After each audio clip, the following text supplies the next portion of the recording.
The relief came pouring out of LaToya Gaines in October 2018. A jury had just convicted a 55-year-old mechanic named Gerard Admiral of holding a knife to Gaines's neck 27 years earlier when she was just 14 and forcing her to perform oral sex.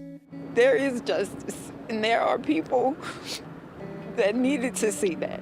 6 years, 2 mistrials, and our investigation of irregularities in the case finally led to that sense of relief. In December 2018, Admiral was sentenced to 15 years in prison. Now having to register once he's free as a sex offender and people knowing to protect their kids and to watch out for themselves, I'm willing to deal with that. But last month, less than 4 years into that sentence, Gaines got a call from the Orleans Parish District Attorney's Office telling her the whole case might be thrown out on a technicality. Literally felt like my heart was falling apart to hear him say that there's a strong possibility he could get out and not be charged with anything.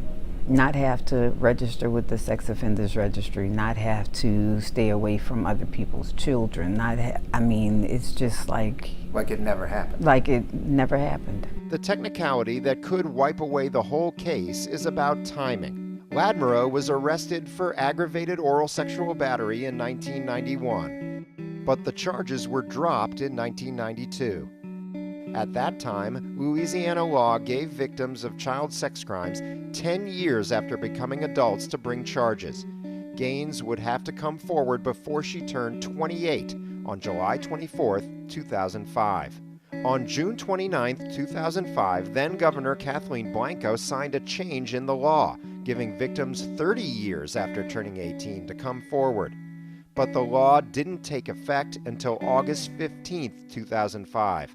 That was 22 days after Gaines turned 28, 22 days after it became too late to prosecute Gerard Admiral.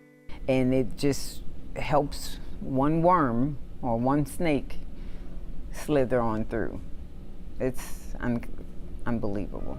And yet, Admiral was charged in 2014, and 2 judges oversaw 3 trials in the case without any objections that the case was time-barred. I'm livid. Livid at her late mother, a crack addict who ordered her to drop the charges when she was 14, according to court records. You could have stopped this a long time ago. He would have been incarcerated if she just did what she was supposed to do then. Livid at former District Attorney Harry Connick's office for letting her drop the charges and not pursuing them based on the evidence collected by the police. There shouldn't have been nothing that my mother could do to drop those charges. He was supposed to pursue those charges. Livid, too, at former DA Leon Canizaro's office for not realizing it was too late to prosecute when she came to them in 2012. You should have the answers. And I'm not looking for the justice system to say, oh, we failed, we overlooked a date. But we're sorry. Sorry doesn't fit.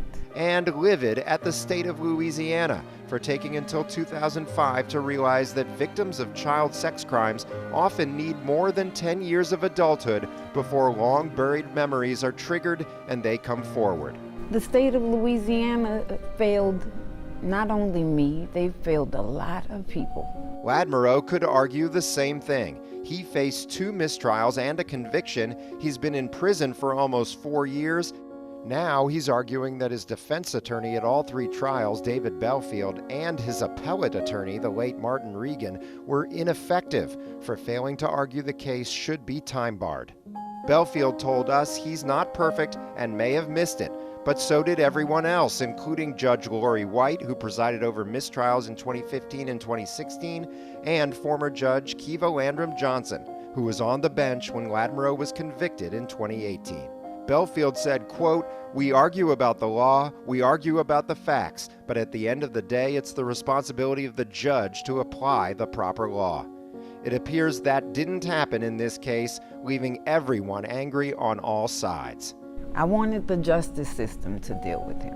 And now that the justice system has failed, I'll let God deal with him.